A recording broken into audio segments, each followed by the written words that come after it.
live. Hello, everybody, and welcome to another episode of This Week in Real Estate, hosted by the Bearded Men of Real Estate. My name's Ray. Say hi, Dan. Hi, Dan. And that is Dan. And we are here. Yay!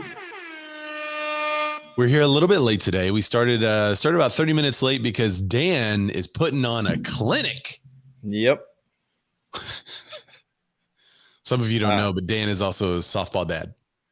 I'm a softball. Well, I coach high school softball, and then I'm a softball dad. So all last week, if you watched the show, I was in Colorado when we did the show. And then for the next 3 weeks, well, 2 more weeks, we're doing a softball clinic for our high school girls. So the incoming girls get a little workout. You're just putting on a clinic.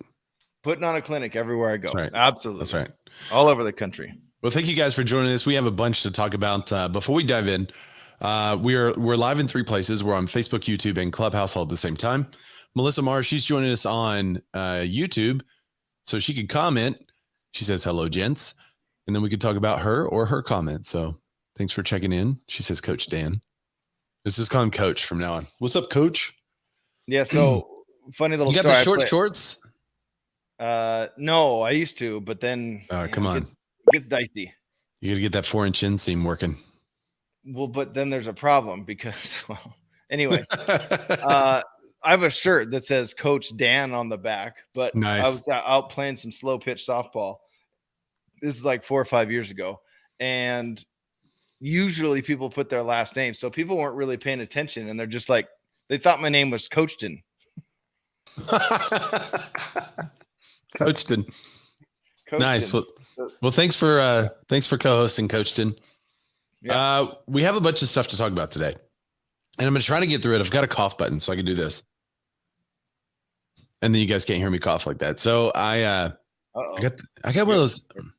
It's not the Pandy. I don't have that.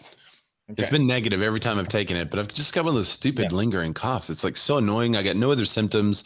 I don't have a fever. It's just like a tickle in my throat. And it'll make me cough. It's annoying. Anyway. Is it because the season's changing? Maybe it's allergies? I'm not really, I don't have a lot of allergies.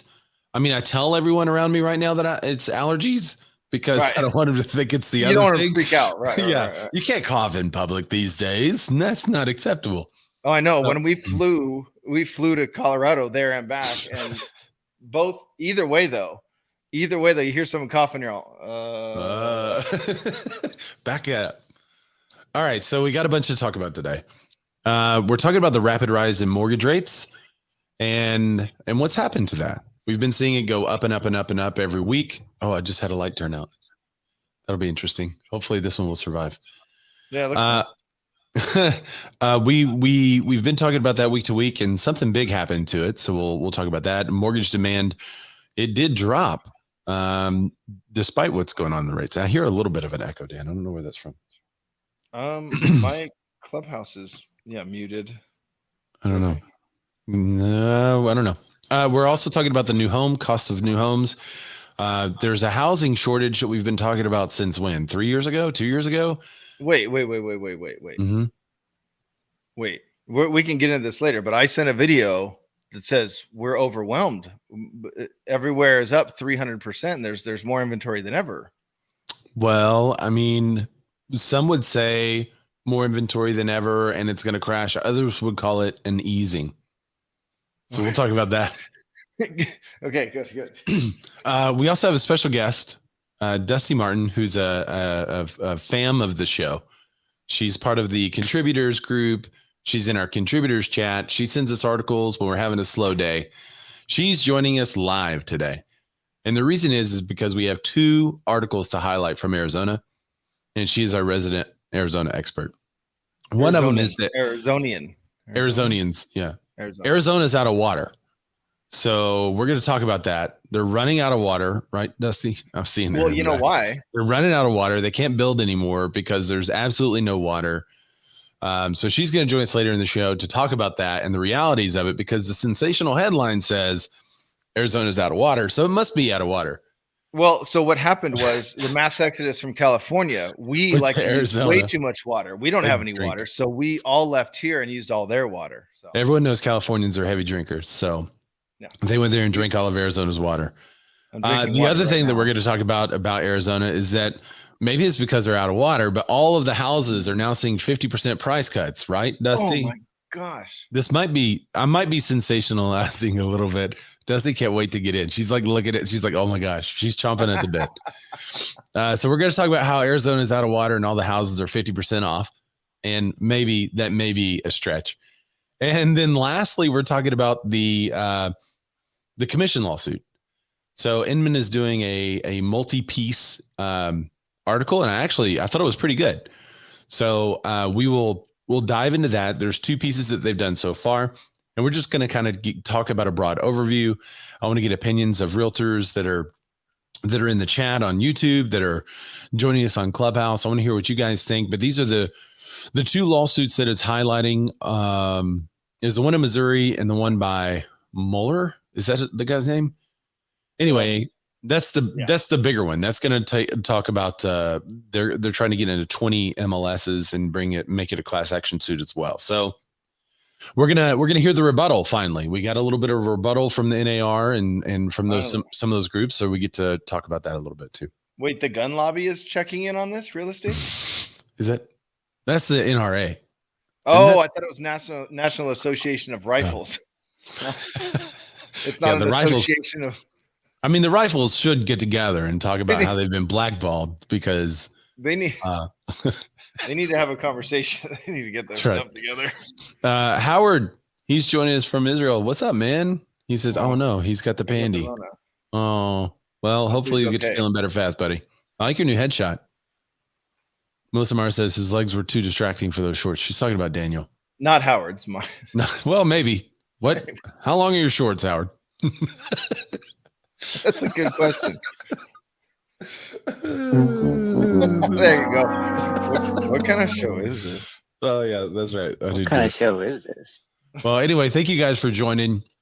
One of the things I want to do that may be a little bit different, and let's see, we don't have that many people watching. I know we're starting at a later time, but go into the comments wherever you are. If you're listening on Clubhouse or if you're listening on YouTube, drop what market you serve. We haven't done that in a while. And I got a request from somebody the other day. They're like, hey, I'm looking for somebody in this market. And the first place I went to was our Be More Contributors group. And I found somebody. So drop that in there and you guys network around a little bit and be sure you have the contact information, because these are people. I mean, if we go through these articles and talk about exactly what's happening on the world stage, it's going to help you advise your clients with what they're doing on a local stage. So Dan, before we dive into all this stuff, would you tell everyone what this show is actually all about and why we do it? Yeah, I'd absolutely love to, because that's part of it, is to break down these headlines. You know, when Ray and I started the show a long time ago, I think we're going on 4 or 5 years now. 5 years? I think it's going to be 5 years. Yeah, it's been a while. It's been a while. Well, and we, you know, at this point, we're making so much money from the show, we don't even have to do it anymore. But it is true. We're making so much money that we don't have to do this show. By the way, you want to get people to comment, Ray. Ask them, post your areas. People that I've never seen comment before. There you go. I know. I love it. So Adams, he's here. What's up, man? He's in Wisconsin. Yeah, I always know he's in Wisconsin. But so now anyway. everyone has his phone number now. For the audio listeners, it's 218-260-4951. Call Adam Johnson. He's in Duluth and Superior. For all your Wisconsin needs. So, but what we learned was, hey, getting past these headlines is a big deal, especially in real estate. But I had an idea for a show because I'm in fact a bearded man of real estate. And when I met Ray, I noticed something very interesting about him. What was that, Dan? He's never hit a slow pitch softball ever. Not one. So is slow pitches the ones that arch, right? Right. And it's not easy to hit. Everyone, it's slow pitch. It's not easy to hit. So, okay, 2 things. First off, some of my favorite videos are in the major leagues whenever there's a blowout game and they don't want to use a pitching arm. So they put in like an outfielder. The center fielder that throws 57. Yeah. Yeah. He throws like a 30. There was one of the world's, it broke a record as the slowest pitch and it was hit out of the park easily. Yep. But there was another guy that was throwing like slow balls and people were striking out because of how he was throwing the ball. That's one of my favorite things, is to see like a 50-mile-an-hour ball get past of an actual pro baseballer. All right. So here's my story. This is a true story. Okay. There was a church league softball, right? That's slow pitch, right? Yeah, I assume so. Yeah, I assume it's I'm not. going to fast say pitch. these guys are not fast pitching. I don't think it was a fast pitch. It seemed to come at me slow. Right. Is it Baptist or Southern Baptist? It was Southern Baptist, Andy. Thanks. So I was I guess I was in college-ish or just kind of out of college. I was pretty young. I was in my 20s. Man, that's so long ago. And they said, hey, we need another player. Would you sign up? I'm like, yeah, okay. So I signed up. And I was like, by the way, guys, baseball is a game I don't play. Like, really? You don't play baseball? I'm like, no. Like, well, this is softball. I'm like, still have not played it. Just, like fun for funsies every now and then, but I never like actually played on a team at all. Right. And like, well, we just need somebody to come out and kind of help us out for this. It was like a couple of games or something. I'm like, okay, I'll be there. I watched YouTube on how to hit a softball. I've not hit a softball, right? Right. And I watched about 3 hours of YouTube about how to hit a softball. Then I go out to the first practice and I'm telling like, guys, I've never played before. So, I'm not good. I tried to play baseball and it was terrible. I couldn't hit the ball. Right. So I was kind of nervous. Well, I go out there and I just start launching bombs. and YouTube taught me how to hit a softball in 3 hours of YouTube. I mean, I watched probably one of those videos. I probably watched that video 10 times in that 3 hour period. So that's my I only played for that like one little game or couple of games, and then I never played again. But I launched bombs is what happened. So two things: if you're strong, which you're a pretty strong dude, and you have halfway decent hand-eye coordination, that ball is going to go. It's going to go. Right. And I didn't know what I was doing at all. That's what she said. I don't know if you've ever seen him, in person, but Ray's a bigger dude, we'll say, and he's also pretty athletic. He can do a backflip. What do they call it? It's the backflip twist. Well, I do a front full. I can do a front flip with a full twist. Right. See, it's weird. It's like watching, the big marshmallow evil villain in Ghostbusters. Yeah. Picture that tumbling. Right. Yeah. That's it. Well, it's like, when you see those videos on like, TikTok or Reels or whatever, and you just see this big dude that's on roller skates and does a full backflip. You're like, oh, or the big guy that can really dance. And you're like, oh, that's surprising. Like, you're not thinking anything disparaging. You're just like pleasantly surprised. Right. But yeah, Ray's but I digress. Anyway. So yes, now we know that Ray can hit bombs, even though he's only done it a few times. He can hit tanks. But I obviously noticed he's a beautifully bearded man. But I also noticed he loves giving value up front to not only his clients, but just to humans in general. So the show's about being more as an agent, but also being more as a human. That's right. And one of the reasons we believe it's being more to know what in the world is going on is so that you can advise your clients on these things. Especially right now. Well, and you could also create content from this stuff. Hey, what's up, Justin Conoco, Mike? They're all joining us on Clubhouse. Thank you guys for joining. I would, you can take one of these news stories that we talk about. And if you like our take or don't like our take, you should make a video about it, because I made a video on the inventory. I was seeing all the agents be like, home prices are not going down. Well, home prices are going down. And we talked about that on the show last week. And if you watched the show last week, you had a nice little piece of content. You could have put it in a reel. And so I just made a quick reel of it. And it was something that we talked about on the show. And I just made a reel of it. And it's got tons and tons of views. So feel free to use this stuff for content. You don't even have to credit us. But we just appreciate you guys listening to the show and participating with us. So thanks for That's why we do the show, to get past the headlines and do all this stuff for you. Because right now there's a lot of stuff that we're trying to add to the show and do some extra things. So I did some little extra research this week, and I just got angry. really, really angry. Eric Vesquez. Yeah. What's up, man? Where are you? What market do you serve? He's in upper New York. Adam Johnson said, I went to one Twins game in my life. Never again. It's so slow and boring. They take random commercial breaks. How slow? Yikes. I wanted to pull my hair out. It was boring. So I love the pace of baseball. Yeah. We went to, especially with Arkansas Razorback baseball, like the Razorbacks are Arkansas's pro team. And we went to 33 games in 1 year at one time. And we sat out in the outfield. We could bring our own chairs and just lounge around. You could bring a cooler with whatever you wanted. Yeah. And we just hung out. I mean, if you're there to like watch every pitch, yeah, that's probably, I mean, that's going to get boring. But if you're there to hang out and enjoy the game, that's the best. That's what it's all about. The hangout, you hang out, the crack of the bat, the smell of the grass, just the environment, it's awesome. Absolutely. That's right. Matt Lamar's saying wear 4 inches, always get views. All right. Well, Dan, are you ready to get into these articles? After that, yeah, let's go. Let's go.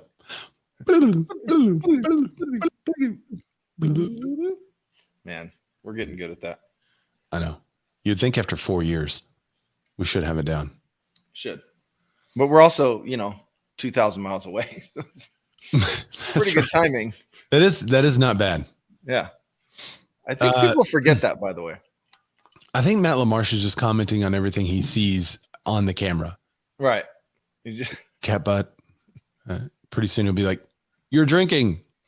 Nico says, and the internet plays a part. Yeah. Yes, that's what it said. Okay. So let's talk about this. Oh, wait, hang on. Whoa, almost forgot. That would have been terrible.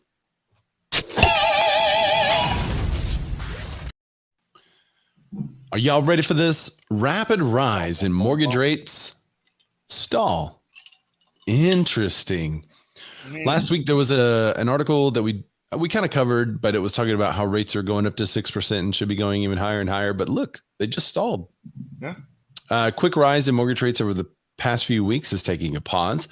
The 30-year fixed rate mortgage averaged 5.7% this week, dropping from last week's 5.81%, according to Freddie Mac. Still, rates remain well above where they were a year ago, and they averaged below 3% at this time last year. Okay, right. Like what? But why did they do that, Ray? Why did they get them so low? Why did the Fed push rates down to 0 for their rates? I mean, they were trying to save the COVID economy, right? Or the pandy economy. They're trying to make money cheaper, right? Mm-hmm. Which they did. And then, now things have gone back to 2000, 18, 19 levels. Seems like the right thing to do. It doesn't seem like anything nefarious going on, anything crazy going on here.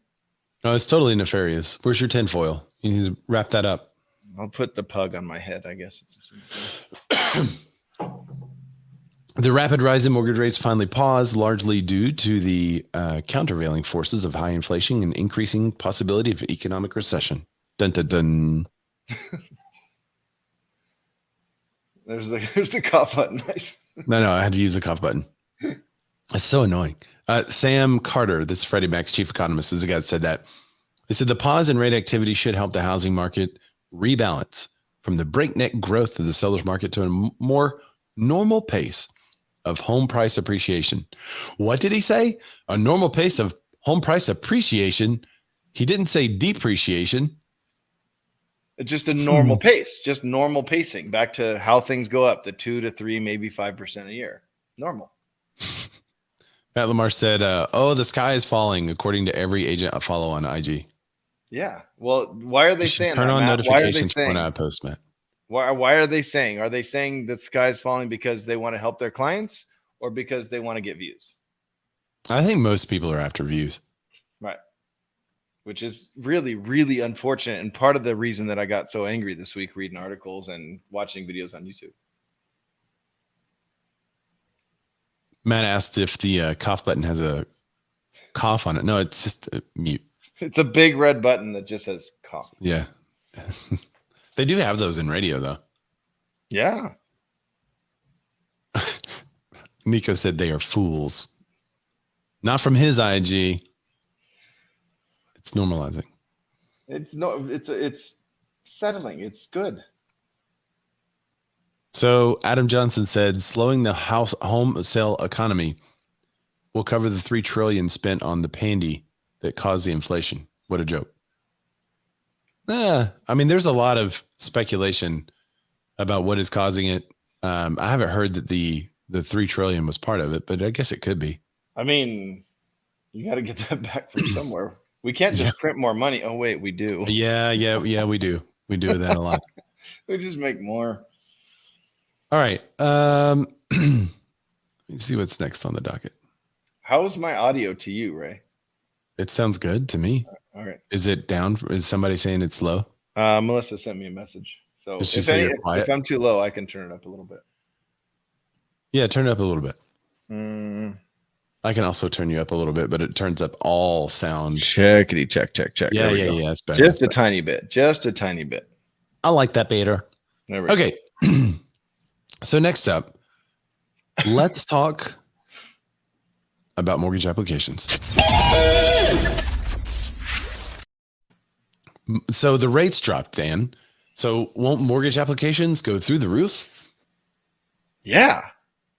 Oh, wait. Say, don't you have a sound for that? I almost do my own sound effects. Oh, man. Bump, bump, a bump. Oh, wait. So mortgage demand sinks even as rates drop. This comes to us from CNBC.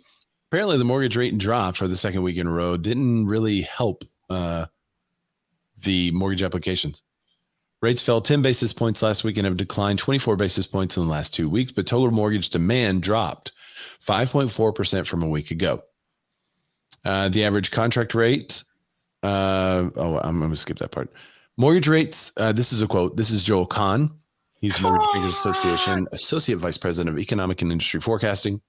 I love it when they have his full title in there. It's like it's a big title. I feel like he keeps getting raises or Yeah, his title seems to always add something. Pretty much he'll be president soon. Yeah. Mortgage rates decreased for the second week in a row as growing concerns over the economic slowdown and increased recessionary risk kept the treasury yields lower. That was his quote, Joel Kahn. The concern showed up in applications to refinance a home loan, which dropped 8% for the week and were down 78% from 1 week a year ago. Wow. 78% lower than a year ago. I mean, okay. The refinance share of mortgage activity decreased to 29.6% of total applications. Home purchase applications also fell. They were down 4%. But compared to last year, it was only down 17%. That's interesting, isn't it? It is. Colin goes on to say that rates are still significantly higher than they were a year ago, which is why applications for home purchases and refinances remain depressed.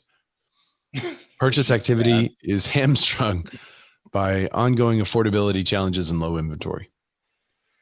So basically, what are you guys seeing out there as far as buyers go? Are you just all of a sudden buyers are just gone and houses are sitting forever? Or because I'm still getting the same amount of buyers that are still coming through my website and still asking about properties and, still getting pre-approved with my lender. So like, I haven't seen a huge shift. Like all of a sudden it went from, 10 good new leads a week down to none. I'm not seeing any big dip. Adam Johnson says, just saw a mortgage company advertise for a refi. That was pretty funny. Well, I mean, yeah, you're going to have something real creative to get a refi application in right now. When you're going to have to find the people that didn't refi if they had to over the last 2 years. Yeah. And the answer, Adam, yes, they are separating the new mortgage applications from refis. They do. So yeah, let us know if you're on Facebook, YouTube, what is going on and what is going on in your market? What's happening with your buyers? Are they saying, hey, I'm not going to buy anymore since the rates are so high? Or are they still continuing on to buy? Vast majority of our buyers are very excited to continue to purchase homes, especially as additional inventory starts to hit the market. Yeah. I mean, the vast majority of them are. So one thing that could stall, I guess we should go into the Clubhouse chat too. I see you guys sharing your locations. Thanks for doing that. That's good. Matt Lamar said the Michelin Man. Yes, the Michelin Man. It's like the all right, I was just making sure there were no comments about that article there.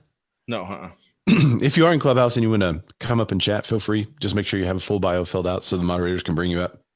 And then flash your mic if you want to talk about any of these things or just interject. You're welcome to. I can turn you on. Hey. Hey, wait. Hey, what? Hello. What did he say? It's my 4-inch shorts. New home costs are also rising at an unparalleled rate. Inflation is pushing home building costs at an unprecedented rate, according to the Bank of America, Who Builds the House report. That's the name of it. Bank of America's Who Builds the House report. That's not a report name that Oh, your screen is blacked in. I know. The higher material costs have been passed along to home buyers who are facing the double whammy of rapidly rising mortgage rates. First-time buyers in particular are increasingly becoming priced out of the new home market, with only about 10% of new homes in April on the market that are priced less than $300,000. That's according to the National Association of Home Builders. A year prior, that share was 25%. So last year, 25% of homes that were on the market were lower than 300,000. Right now, 10% of homes that are on the market are lower than 300,000. This is a quote from Robert Dietz. He's the National Association of Home Builders chief economist. He says that residential construction material costs are up 19% year over year, with costs increasing for a variety of building inputs except lumber, which has experienced recent declines due to a housing slowdown. The increase for mortgage rates for the first half of 2022 priced out significant number of prospective home buyers. So what are you guys seeing for new construction? I always explain it on here. It's just different in California, or maybe just because we have extra assessments I don't do a lot of new construction because we have extra assessments on top of your tax base, which is already 1.1 or 1.2. But I showed some new construction last week, and they're just sitting there. It's like the last unit, that has to sell. And then there's one that I showed. It's technically new construction. The seller only lived there like 6 months. They bought it last year, only lived there 6 months. Now they're making a change. So it's, it's very, very new home just sitting. And it's because I believe now these also have a $330 HOA every month. And then you have another 0.5% in taxes that go on on top of the 1.2%. So things are different here, but I'm getting a lot of emails from builders saying, hey, the seller's offering a credit to any buyers that can close within 30 days or commissions just got added. So now, there's a agent incentive now. Getting a lot of those emails. Yeah. Mike says, Mike Velez, he says, my buyers are either out or gung ho. There's no in between right now. That's interesting. Yeah. And tell me what market you're in again, Mike. I think he's LA, isn't he? Melissa Morris said, I just got an offer accepted yesterday on a family that were transferring from NYC to the hospital down by me.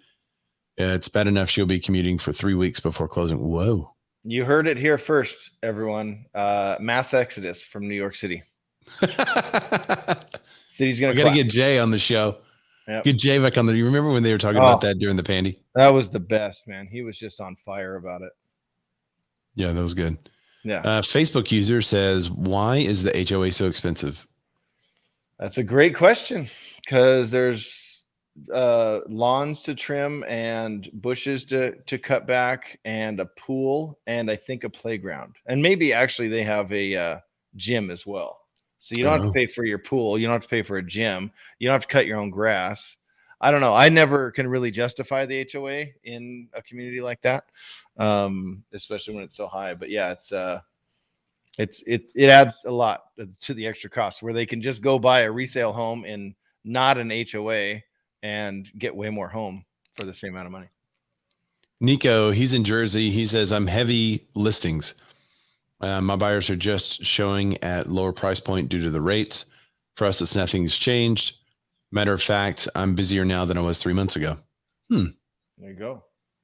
There you go. Dusty, she's with us in the green room, but she's commenting on YouTube. Yeah. Thanks, Dusty. She says, same. I'm getting emails with builders saying, hey, get full cookies when before they were offering nothing. But they're still up over 200K. Yeah. Where my buyers choose to get on interest wait list. Yeah, and that was more of a thing. But now with prices up and you have our HOAs here in California and you have the extra assessments on the taxes. Now, smaller communities won't necessarily, you'll see them advertised really big. Yeah. No Melrose. It's called Melrose, MELLOROOS. No Melrose. Sometimes no HOA or low HOA. And it's like, okay, those will get some traction. But when you have like the dialed house that's literally right down the street, and the difference is $600 a month in other stuff that I'm not paying for the house, why don't I just go buy that house? So are you saying that there is a more competitive market on the way down? I would absolutely agree with that. in order to have a more competitive market, you're obviously going to need way more inventory. Yeah. Housing shortage starts easing as listings surge in June. This news comes to us from CNBC. Historic housing shortage brought on by the 1-2 punch of construction and strong pandy. Induced demand is finally starting to ease. Active listings for homes jumped 19% in June, the fastest annual pace since Realtor.com began tracking the metric 5 years ago. And the number of new listings during the month finally surpassed the typical pre-pandy levels, up 4.5% from a year ago. That's overall inventory, however, was still about half pre-pandy levels. There you go. So that's the real number right there. So any of these videos and articles and all this stuff that is sensationalizing things, that's saying a crash is imminent, and we're going to cover it, I think, with pricing with Dusty. Any of this stuff that you see, it's just falsified or sensationalized so they can get views. That's it. They're not helping. And really, you got to go to these agents' profiles. If they're focused on buyers or investors, of course they're saying this stuff. Of course they're saying the market's going to crash. Of course they're saying those things. But that right there, Ray, when you look at that, what did it just say? We're still half. And pre-pandy, we were in a pretty good, it was pretty even, right? Pretty normal. And we're still half of that nationally. Yeah, and I think it's going to continue to do that. But that excites me. You know, I like a good balanced market with good balanced inventory, opportunity for both buyers and sellers. More competition. Yeah. Yeah. It leads us to something that I want to cover with our special guest. So let's go ahead. Let me do this and I'll bring Dusty up if you're ready, Dusty.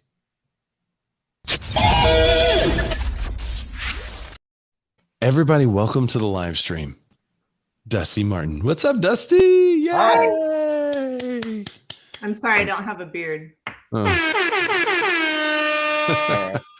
Welcome, Dusty Martin. Thanks for joining us today. Tell everybody what market you serve. I'm in Scottsdale, mostly Scottsdale, Cave Creek, Carefree, Rio Verde, North Valley, mostly. I work pretty much all the valley. She said Rio Verde. Rio Verde. One of our Be More contributors, been in the chat for a long time. You're one of the people that give us articles when we're out of stuff. And in this case, I think you've been poked a couple of times by us. One was a guy, you remember the guy that went haywire on I did a reel and he was like, oh, that's not how it is in Arizona. This is what's happening in Arizona. And our inventory is quadrupled, sextupled since yesterday and everything's crashing. You remember that guy? Yeah. Well, Dusty took him on, so I appreciate that. In the comments, it was like, actually, because we go right to her, and then there was a new one. I sent a video to a YouTube video to. Well, we're not gonna mention who it is, and we're not gonna mention because we don't want any more views on this crap. It's already over 100,000 views, though. I'm gonna read about it though. Okay. No, it's 290,000 views now. Now it's at 290,000. It's a day or two old, and so we immediately went because he mentions one listing from Arizona. We immediately went to Dusty, and she found it. So. And Dusty really needs to go comment on the video, and then we can all thumb up it so that like rational thought becomes a popular comment. I already did.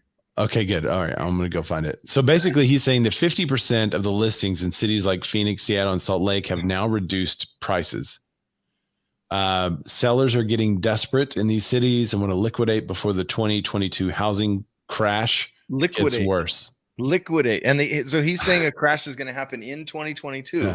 And in some areas say that, you know, I've seen some that say price correction, which I think is more legit, but no, this is a crash. And he says 40 to 50%, which is worse than what happened 15 years ago, which was the stock market and jobs and the housing market all crashed at the same time, and it only went down 19.2%. I mean, come on. Well, so this is actually exactly the video that I did yesterday. He's using semantics to get the clicks. Right. He's saying 50% price cuts, but what he means is 50% of the listings are dropping their prices. Right. But he then uses a specific example that Dusty gave us some behind the scenes of this example. So first, Dusty, tell us about the example that he used. And then tell us kind of the practice that's happening behind the scenes that makes this less of a what's the word I'm looking for? It's not normal. It's not normal in the market. It's an outlier as far as it's an outlier. Right. So the particular listing, and I can tell, like in our market, like as of today, our median days on market's only 22 days. If a house has been on the market for 15 days, I will bet dollars to donuts it's overpriced, right? So I was out running errands and picking up my kids. And so when I got home, I pulled up that specific listing. And sure enough, not only is it overpriced, but it is overpriced by well over $100,000. Right. Okay. So there's a listing that's overpriced by $100,000. Who in their right mind would take a listing that's $100,000 overpriced? So we have a local brokerage. It's two brokerages. They have their marketing name. Brokerage. Yeah. Well, you can still be a brokerage and not be a member of our MLS. Okay. So and we're talking about the business practice in general, not specific to this one, but this is the general business practice that's happening. All right. Right. So they have the lead gen side, which is sell your home in a certain amount of hours and stay in your home rent-free for 6 months. And then they take all of those leads and they refer them to the brokerage that's actually an MLS member. And this side of, the marketing side will take the listing at whatever idiotic price the seller says they want. Most of the time it's cell phone photos. I've even run into some in the canceled and expired listings that never even had a listing agreement, yet they were somehow put into the MLS and all hell broke loose. That seems like a violation. That seems risky. It seems risky. Yeah. So, but the thing is like the average consumer doesn't know that the market has shifted and you're not going to sell your house in 3 days. It might take 7. And whoa. Wow. What a crashing market. And so I've even had past clients who went to these people, got a second opinion. They said, oh yeah, sure. We'll sell it for $100,000 more and we'll do it in 3 days, where I was like, you really need to list it here. And after 6 days and not a single showing, the client called me back, said, I did a thing. I made a mistake. I'm sorry. Fix it. Right. Oh no. So, which is fine. And I'm okay. I work expired and canceled listings. And I'd say probably about 25 to 30% of all the expired and canceled I see every day in my MLS in my region are from this particular brokerage. So it seems like what they're doing is they're taking this marketing campaign, essentially what it is, and getting leads from it. And then some will filter through to their other brokerage, right? That are just legit listings. And then the ones that don't, they're like, yeah, we'll list it. And then they get a sign up in a yard. Yeah. Well, and to be honest, like I'd say the vast majority of these listings have cell phone photos, zero marketing. And if you go to their website, you might find them online, but the way we have in our MLS, you only have the next business day or 24 hours to get your stuff into the MLS. So it's really not much of a jump when you've got a property over here on a website. Yeah. So it's, and like I said, basically already have it entered, just waiting as a partial listing to go into the next thing. And some of them, like I've noticed a couple of their agents will go out and at least get the cheap rocket lister or lister sister photos for $100 and slap a sign in the yard. Wow. For most price points, that works. It's better than cell phone photos, but it's not like the full scale marketing that most local professionals that really have their act together would do. Right. So there's a difference in quality of what they're doing. And it's a business practice in which they have like 2 brokerages, one in which takes it and priced it at whatever crazy number. All right. So what did this guy do? This guy used this as an example. And how did he use it? And how is that wrong? So this guy, we're talking about the YouTube guy. Yeah. So he tried to say that, and I didn't want to have to say this number, but in all the listing photos on these listings, this brokerage will put such and such hour home sale, couple day home sale. Well, here it is on all of their photos that says, 3-day home sale. And unfortunately, like the house had been on the market for 15 days. And in that particular market, as of today, there's 5 weeks worth of inventory. So theoretically, it should be about to pop off and be under contract. but we know it's not going to be because it's $100,000 overpriced. And the home next door, which is better and a single story with a larger lot, is priced $100,000 less. So who's going to, like, if you're looking in that neighborhood, right, which house are they going to pick? Okay, but let me play devil's advocate, right? I go looking through, and I don't know where this YouTuber is, but I go looking through listings on Zillow. First of all, that shouldn't be your source, but I go looking through listings on Zillow, and I'm like, these houses are right next to each other. That one's $100,000 less, and it came on the market after this one that's $100,000 more. Obviously, prices are dropping. You can't get that $100,000 anymore. That's a 50% drop or a 25% drop or whatever. Obviously, I'm going to make content around this. Am I right? Zillow is you can actually look at recent sales in that neighborhood. And so any buyer that's like clicking around and really wants to know if the house is worth that, they go and look at what the neighbors sold for in the last year or 2 years, whatever Zillow pops up, whatever they have data for, and they can tell like that house is overpriced. So if you're an active buyer out pounding pavement, you're going to look at those two houses that are literally right next to each other, and one's $100,000 less. Which one are you going to go for? Yeah, you're gonna, obviously. and then a lot of buyers, a lot of my buyers still have the perception that they're going to be up against a bidding war. Right. You know, and so they look at that, it's overpriced. I don't want to get in a bidding war. I'm going to go with this other one and take my chances. Yeah. So in short, you're saying that the liquidation of Arizona properties might be a stretch. Yeah. Okay. And you are seeing an increase in inventory, right? That's what I wanted to ask is where are you at? Like, can you go back? Like they said in the one article, like we're still half of pre-pandy levels. Where are you compared to that kind of? So right now in our MLS, we're at about 11,000 listings, a little more. We'll probably hit 12,000 here in the next week or two. But for our market, we should have 25 to 30,000 to have a balanced market. So even though our months of supply is up 237.7%, even with all that said, we're still at only 1.7 months of supply, like 7 weeks, 8 weeks. Yeah, you're still under. I mean, you're still, that's 50% of where you should be. Yeah. And pre-pandy, we were screaming, like when we were at these numbers in 2019, we were freaking out because it wasn't enough and it was such a hot seller's market and we can't handle it anymore and we need more listings. So now that we have more listings and we're right back to where we were in 2019, now the sky is falling. Now the sky's always falling, I guess. Right. First the sky was falling because we didn't have enough.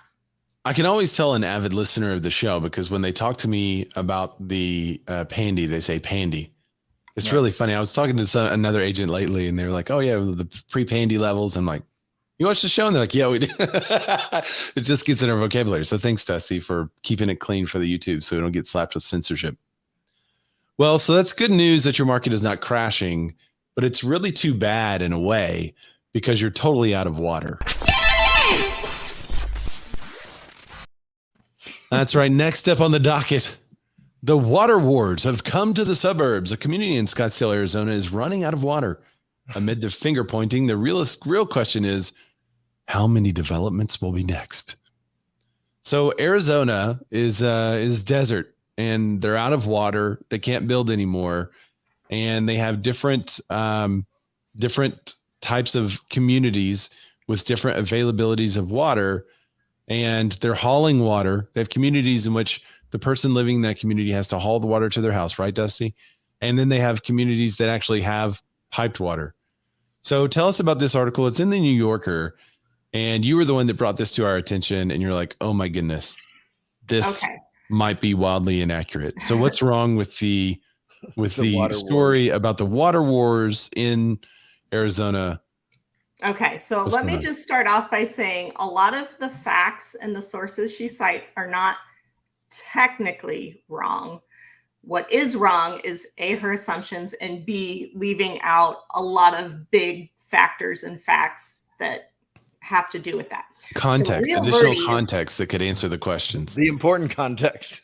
Right, the important stuff about how much water we actually have and what's going on in Rio Verde specifically. So Rio Verde is literally in my backyard. It is a straight shot about 5-6 miles on the other side of the mountain behind me. And it's a community that I pay a lot of attention to. And when I was serving on our government affairs board with Scottsdale Realtors, this was a big topic and issue that we've been watching for like 2 years now.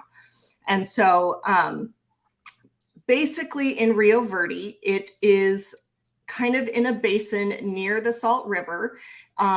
We have a series of aquifers like dams, man-made lakes that kind of trickle down from all of our mountain runoff from the snow we get up north. Yes, we get snow in Arizona. We have forestry. And so we bank it as it comes down through the CAP system, which is the Central Arizona Project, and the SRP system, which is the Salt River Project. So I'm closer to the Salt River Project and the Salt River. Rio Verde kind of lays in the valley next to that. It's very hilly. It's in the foothills of the Tano National Forest. And there are places in Rio Verde that do not have water or good water or enough water. And it has always been that way. The problem is, so the people have to go to a local river and with their jugs and grab some water and walk them back to their home. What do they do? no. So basically, They get their It's horses. third world country and over in Arizona. Right. They get their in the Rio horses Verde. or their donkeys, and they do the thing where it goes over the thing, and our desert donkeys haul the water. No. They carry the water back, right? Those big desert asses. So, Way. anyway, Hello. so in Arizona, we bank most of our water underground. And so with these homes, there's basically two ways to get water in Rio Verde. Either you're in an area with good water, which has always been there, and it's a very like kind of well-defined neighborhood or several streets or a string of Rio Verde that has great water, has great access to the aquifer, and it's not too deep to drill. And so those people are fine. And those people are on either private wells or shared wells, right? And in Arizona, we have a lot. That's a planned unit development. The water's taken care of. Everybody knows what's going on. Planned unit developments. We don't have a lot of actual housing developments out there because of the zoning. It's unincorporated county. Most of it can't be Wild West under an acre.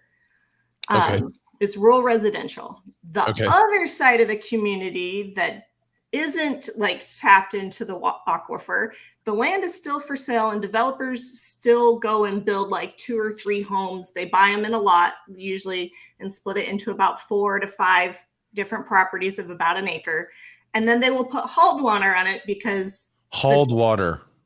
So they have big water trucks that come, they fill up your 10,000 gallon tank. Wow. And it's got a little meter. And when it gets low, it sends automatically sends a notification. The water company say, hey, they're low, come fill it up. That's like propane in the country here. Yeah. It's like big propane tanks, but instead of propane, it's water. Right. But obviously, like the homes with wells sell for a lot more. Okay. Right? So, and knowing all this, like in Arizona, Colorado, New Mexico, and Utah all pay Arizona to bank their water underground. Oh, and Nevada. So basically, they didn't have the infrastructure. When water comes off the Colorado, they don't have the infrastructure to pump their water underground and save it for a later day. So, but if they don't take it off the top, if they don't take their share, California takes the remainder. Because California are heavy drinkers. Yeah, we drink they local are, water. and they forget that they are also in a desert. No, we don't forget. We know. We're told every single day that we don't have any water. We're all going to die. Right. So most of Arizona's dry riverbeds are not actually dry. The water is just over time gone underground, and that's a natural. It's partly natural, partly population. Parts of the Salt River further down, like where it was, a raging river 100 years ago, there's actually steamboats from 100 years ago stuck in the sand. But our water is underground. It's why, we put our Cardinal Stadium in Glendale versus Tempe. Tempe sits right on the aquifer. And if they burrowed down the, 3 or 4 floors, if they did that to put the stadium and all the underground infrastructure in, they'd have to pump it 24/7 like a swamp. And that is just cost prohibitive. So they moved it away from the aquifer in Tempe. And so like we have lots of water, it's underground. So now that we know the reality of the issue, what is this article in the New Yorker saying that was so grossly irritating you? So basically, Arizona is not running out of water, and we have state laws in place. We cannot build new developments or even drill new wells unless we can provide and prove 100 years worth of water supply for the development. 100 years worth of water supply for the development has to be proven before new development gets put in. Seems like a pretty good thing to have in place. I mean, before new development or before a new house? Like, can I just build a house? Or does it? So you have to like. do you with need the 100 land- years of water for me? Just me building a house? Yeah. Like, let's So see. you have to have Ray's a now well doing that, 75 hard, so he's drinking a gallon a day. So let's multiply that by the rest. That's Right. 100 years of water. Yeah. right. And so either you have to show that the hauled water, and so in Rio Verde, what's happening is the big cities are trying to put their thumb on little Rio Verde that doesn't want to be a part of a big city. They're the rural folks. They're the people that moved out there to not be told what to do. But those water companies would go and fill up in Phoenix or in Scottsdale, fill up the water tanks, pay for the water there. But they're trying to kind of force some annexation.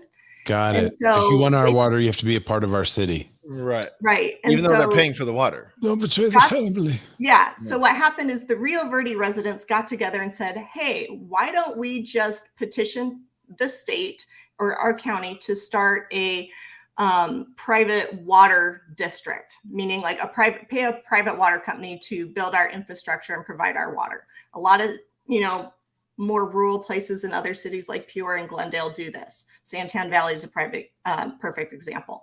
So you get these but Scottsdale wants them to either tie in and pay for it and pay taxes or go somewhere else. So basically when the citizens in Rio Verde petitioned to get a private water district through the county, Scottsdale said, hey, if you do this, you will no longer be able to fill up your water trucks in Scottsdale, which is like right next door. And then Phoenix started following suit with the same kind of threats. So the only water issue we really have in Arizona is a political issue. Yeah. It's the water mafia. It is. The water cartel. It is. The Wafia. Yeah. So, but this isn't like a brand new issue that's just popping up and everyone's going to die in 3 days because they don't have any water. They've been fighting for this at least 2 or 3 years that I've been following this specific issue. So it's always been a thing. But my thing has always been when I take buyers out there, I advise them, this is where the good spots of water are. And you want to have your own private well. And you don't want to be over there because you're going to have, you don't want to be in that neighborhood because it's not good drilling there. And you're going to have hauled water. And then you're going to have all the problems that come with it. So just imagine buying a house in Arizona and not having an agent like Dusty that knows where the water is. Right. Oh my God. I can't even imagine. The native Arizonans like to hide our water. So you got to get in. Oh, wow. By the way, Gila National Forest, one of the most beautiful places on earth. Just so. It is. Well, thanks for joining us, Dusty. Thanks for giving us the lowdown. And we did want to bring her on for two reasons. One is so that you guys can see that local expertise trumps these sensationalist articles and YouTubes all over the country that you're seeing pop up for all these reasons, from, hey, it's global warming and everyone's out of water and it's a catastrophe when it's really just a local political issue, all the way to, hey, the real estate market is burning down and crashing, as evidenced by this one particular listing, right? That a local expert can be like, actually, no, that's not the case at all. Well, and someone asked in Clubhouse, because I mentioned sarcastically that's where you would go to get your listing advice or numbers from Zillow, and they asked where would one go to look for homes instead of Zillow. And that's why I'm grateful for our community, because I don't ever go to Zillow for anything. I mean, right. Sometimes when a client sends me a listing and I don't find it on the MLS or something, then I'll go look, or maybe it's a pocket listing or something. But I don't ever go to Zillow. If I need questions from around the country, I just kind of start going to other realtors. So the answer to that is you need to go find yourself a trusted realtor, a local expert that can get you access to the MLS and multiple listing service, and then give you that knowledge. That's where you should be getting your data from. Zillow is what it is. It's a wonderful lead generation platform for real estate agents. Well, you know what else is awesome though, and Dusty kind of mentioned it, is what I've always loved it for is that buyers are smarter now. They're like, okay, there's two houses and they're the exact same. This one's $100,000 more than this one. I don't want that one. I want the one that's $100,000 less, and I want to know why. So there's a lot of those examples where they can learn all about their market and they can become smarter right now, because buying a house and selling a house is a big thing to do. and to have more knowledge about it is not a bad thing. I've always been grateful for Zillow for that, and then mad at them for other things, but that's okay. Well, thanks, Dusty, for coming on. Give her a hand because it's hard to come on to a podcast and wax poetic about your local area. I mean, we've done this for 4 years, so it's been a long time of getting used to like staring at a camera and talking about this stuff. So thanks, Dusty, for coming on. We really appreciate it. Thank you for contributing and always commenting. So thanks for watching. Where do you want them to follow you, Dusty? Yeah, tell everybody where they can follow you.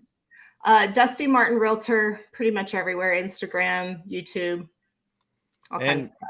For those of you listening, it's Dusty, Dusti. Yeah, that's right. Girl spelling, not a boy spelling. Yeah, girl spelling. Okay, that happens with Ray too. And Dan. R-A-Y. R-A-E. Is there a girl spelling of Dan? Yeah, it's D-A-N. D-A-H-N? No, it's Danielle. Dan. It's I have the girl spelling. Oh, it's D-A-N. Danielle. Yeah, that's right. All right, thanks for joining us, Dusty. We'll see you later. You're welcome. Have a good one. Thank you. Dan is short for Danielle. People don't know that, but it is. It's short for Danielle. All right, let's talk about commissions. This is part of a two-part piece. I just wanted to bring it to everybody's attention because it's interesting. Actually, wait, we're opposite. Hang on. There you go. That feels better. Yeah. It was weird. We were looking at each other's back of head. Yeah. This is an interesting topic. We've seen it in the news. There's two big lawsuits. One was just granted class action access. The one in Missouri. About a month ago, wasn't it? Yeah. The other one is the Moehrl lawsuit, Moehrl. And Inman is doing a series to give you kind of all sides of this. I believe you have to be the paid Inman to get into it. And we just kind of want to talk a brief minute. I got about 10 minutes and then I got to get, but I wanted to bring it to your attention and hear what you guys have to say about it, because it could change the way representation works. It could make representation on the buyer's side unapproachable for some people. And that's my biggest concern, is that the people that need professional representation won't be able to afford it in the future. So there's going to have to be some pretty drastic changes. But the article says, go ahead.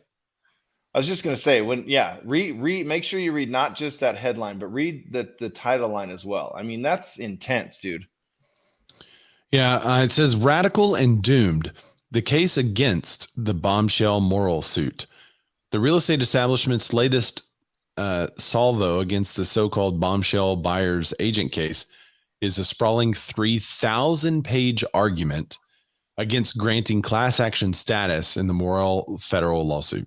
Yeah, sorry, I was referencing the other one. This is the second article. Oh, this is the second. Yeah, I'm doing the second article first, but still, it's a 3. So this actually, didn't this one come out first and the other one came out second, or is this the second one? I think this is the first one. Yeah, just all right. This is the first part in the series. So, yeah. There's a 3,000 page rebuttal, I guess you could say. This is the rebuttal to the granting class action lawsuit, right? Yeah. This is the one. So Moehrl is trying to get class action status and include 20 MLSs in it. Jeez. Yeah. Let's see. I just want to kind of highlight a couple of the parts. I don't want to read this whole. It's a very long article. It's well done, well written. Moehrl is seeking certification for home sellers in 20 MLSs markets nationwide, and therefore the potential to make it an even bigger splash if the plaintiffs have their way.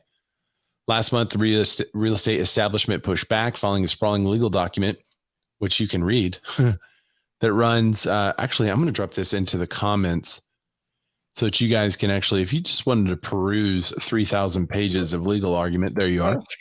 Scroll through 3,000 pages. There you go. That's right. That argues that it should not become a class action suit.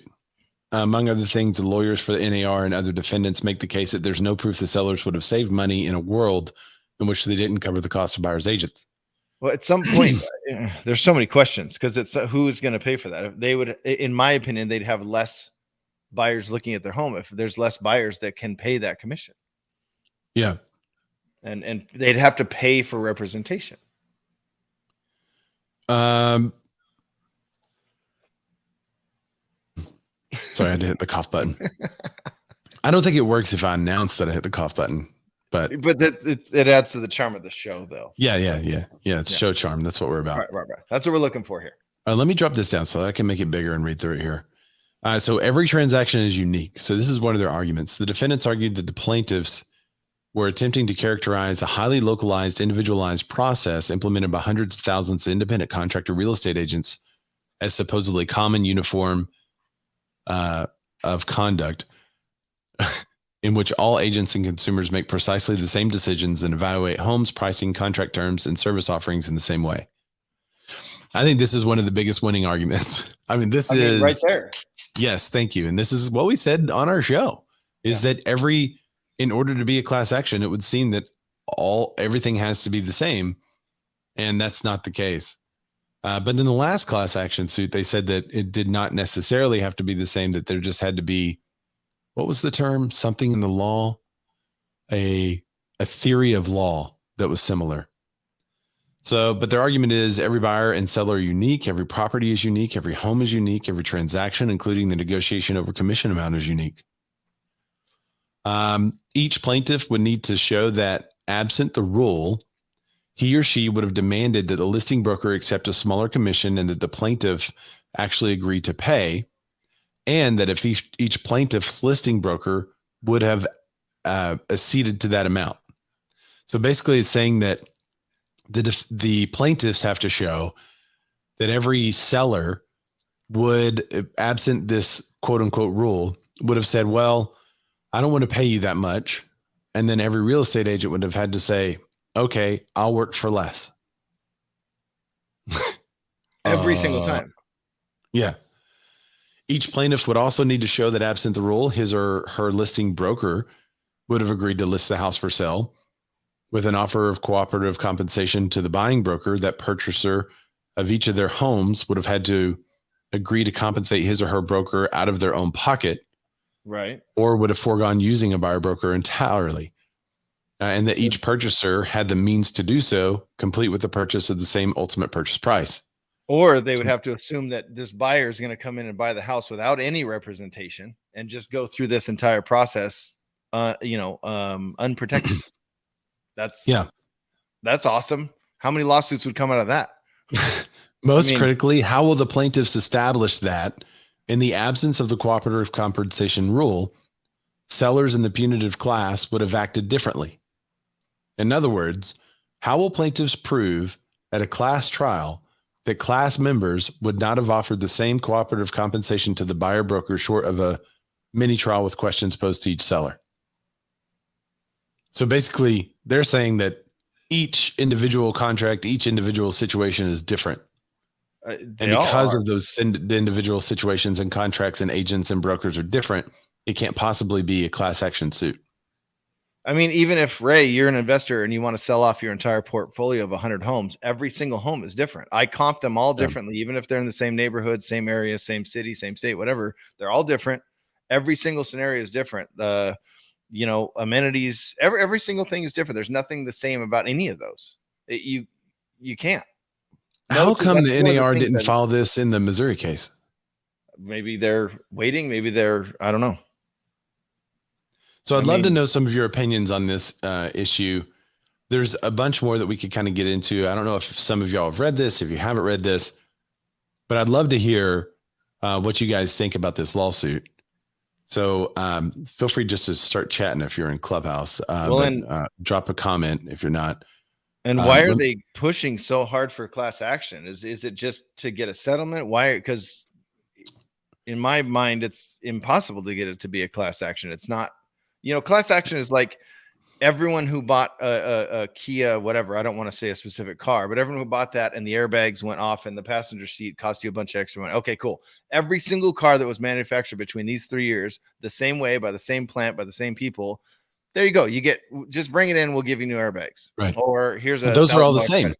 It's all exactly the same. I've had clients that will or won't buy a house because the direction that house is facing. I have one right now. I have a new buyer right now that will not face. The stairs cannot go a certain way. The house has to face east and so on.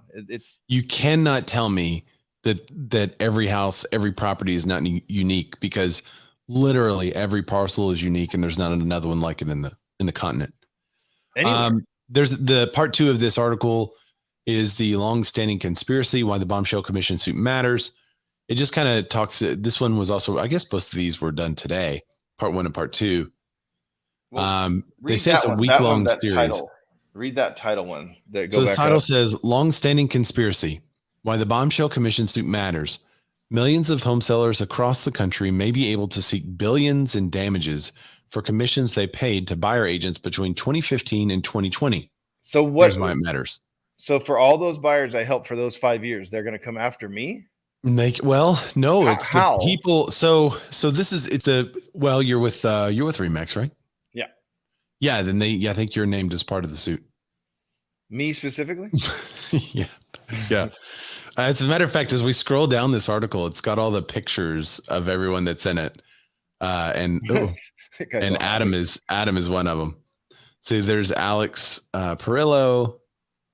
There's Ryan Gorman. He's Caldwell Banker. I know that dude. There's Gary Keller, Gino Bafari. I'm not in there. I don't see Adam Contos. There's Adam. He's not the CEO anymore. I mean, that's true. He's not. Is that why he left? Bum, bum, bum. I don't think so.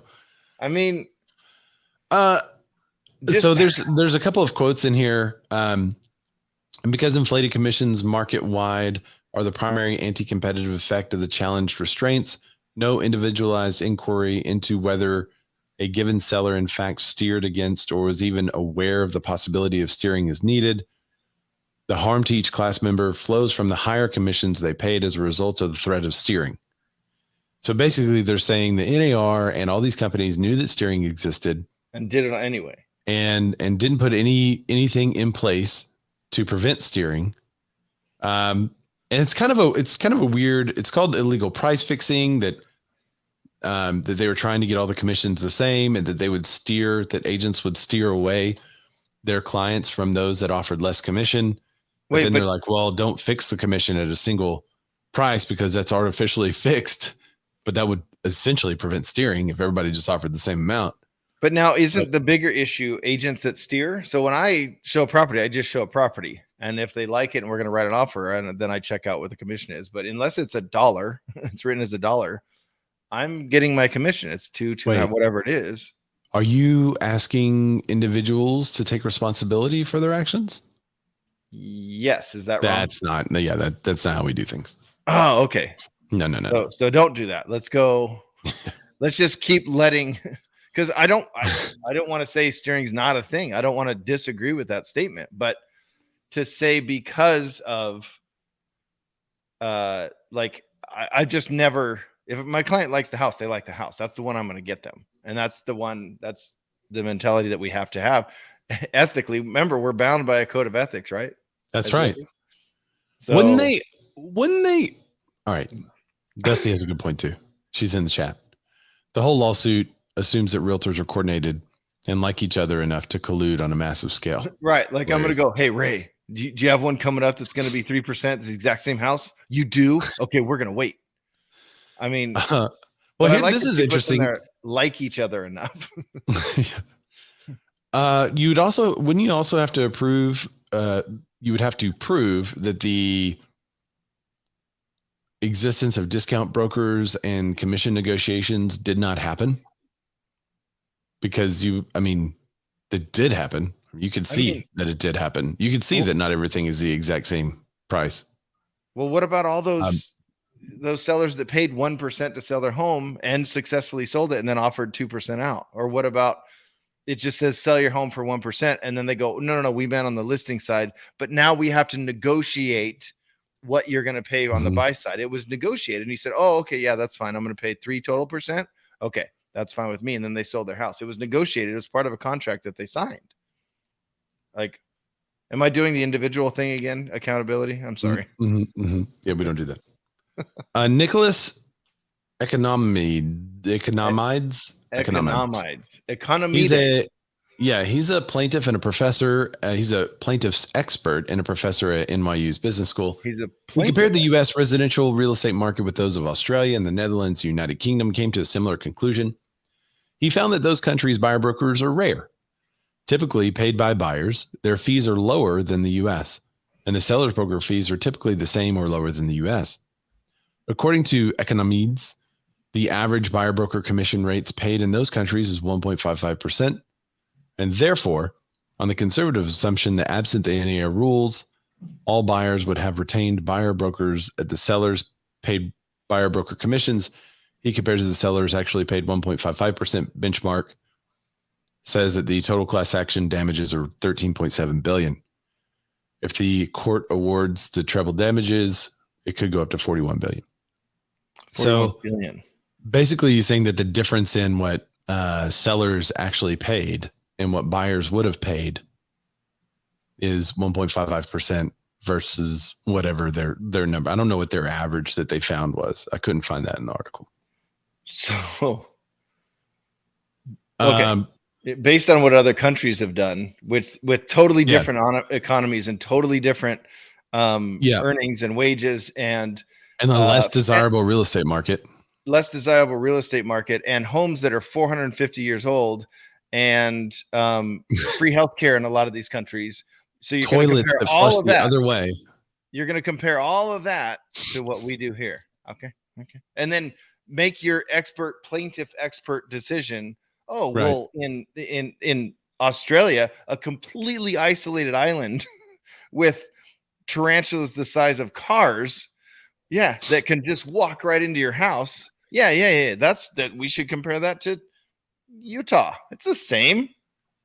Yeah. Same. Just let's do a class action lawsuit that's either going to be 38 billion or maybe 41. I don't know. Maybe 41. Somewhere in there. I'm an expert, so here's numbers. We all saw how experts work on the Johnny Depp trial, right? Oh my goodness. We all saw experts on there, right? We saw that. Okay. Howard says bye. What's up, Howard? Bye. Feel better, buddy. Yeah, I've got to go too soon. All right, so we can take 2 comments on this. Anyone on Clubhouse want to chime in? Nope. Going once, going twice. So, all right. Dan, why don't you tell everybody where they can find you? Go find me on Instagram, DLittlerdrox, DLUDWIGROCKS, or don't. It doesn't matter to me, but I'm doing a lot more stuff there. Ray, where can they find you? Ray Zorback, RAYZORBACK. So thank you guys for joining the show. We really appreciate you. Thanks so much for contributing, for joining us on Clubhouse. If you're in the Clubhouse room, go up to the top, click that greenhouse. Be sure you're following the club so that you get notified of other great rooms, just like Justin Conicos, who's still here. Oh, no, you just dropped out. Just like Justin Conicos' room, the Practical Tactical. That's on Tuesday at 12 o'clock Central, so be back for that. And if you're wanting to be part of the contributors, if you want to come up and address an issue like Dusty, then reach out and we can add you to the contributors chat, because that's a rousing group there. It's pretty awesome. That's not the right word I'm looking for, but it's a ruckus. It's a ruckus group. It's a rowdy and ruckusy. But rowdy and ruckusy. Thank you to Dusty for being on. And by the way, Ray, I just had this thought that what if someone just happens to catch the show and they're like, dude, this guy's name is Ray Zorback. It's a long story. Right. That happened. Right. And that's why all of my handles are Ray Zorback. I'm going to try to remember that for next thing. Have I shared that story before? Well, why? We'll have to share that story before. Yes, someone else was you, right, or something. But anyway, I was at a thing, and I put that on and the girl thought it was my real name, and she might be a listener to the show, so I don't want to embarrass her. But all right, well, we'll wait. We'll save it for next week. All right, bye everybody. Thanks for joining us. There.